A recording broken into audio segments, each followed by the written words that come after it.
सुद्धा जवळपास 10 सेंटीमीटरचा वार आहे, गंभीर. खूप चिंताजनक आणि डिस्टर्बिंग न्यूज आहे. कारण जी पहिली जी माहिती येते त्याच्यात कोणीतरी अनोळखी माणूस आलेला आहे. आता तो कशासाठी काय म्हणजे काय म्हणून घरात आलेला आहे हे मला वाटतं या पोलीस इन्व्हेस्टिगेशन मधून कळेल. त्यामुळे पोलिसांचं आणि फॅमिलीचं ऑफिशियल स्टेटमेंट जेव्हा येईल त्याच्या नंतरच बोलणं संयुक्तिक राहील.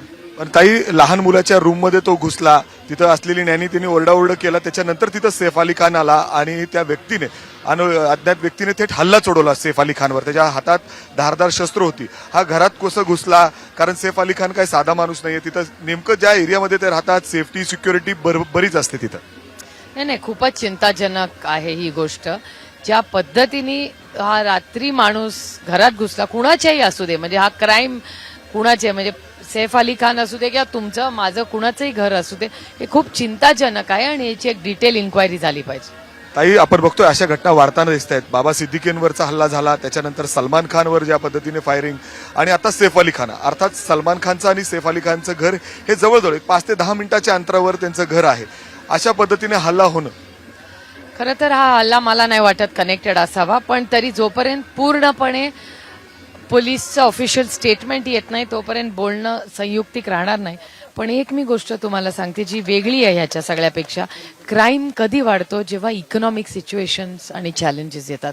त्याच्यामुळे मी मागच्याही बजेटच्या वेळेस पार्लमेंटमध्ये बोलले होते की इकॉनॉमिक क्रायसिसच्या बद्दल सरकारने अतिशय संवेदनशील असलं पाहिजे.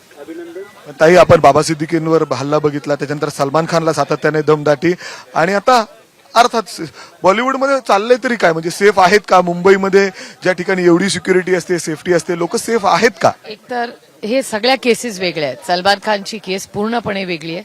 सैफ अली खानच्या घरावर जो हल्ला झाला त्याची डिटेल्स आपल्याकडे अजून आलेल्या नाहीत.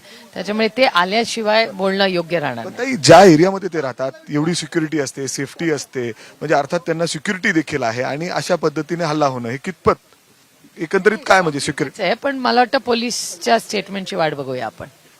लोक सेफ आहेत का खरंच? म्हणजे प्रवास करताना महिला, हा प्रॉब्लेम आहेच ना, आणि मुंबईत आणि देशात म्हणजे मी सांगते इकॉनॉमिक सिच्युएशन हा तर इश्यू आहेच ना.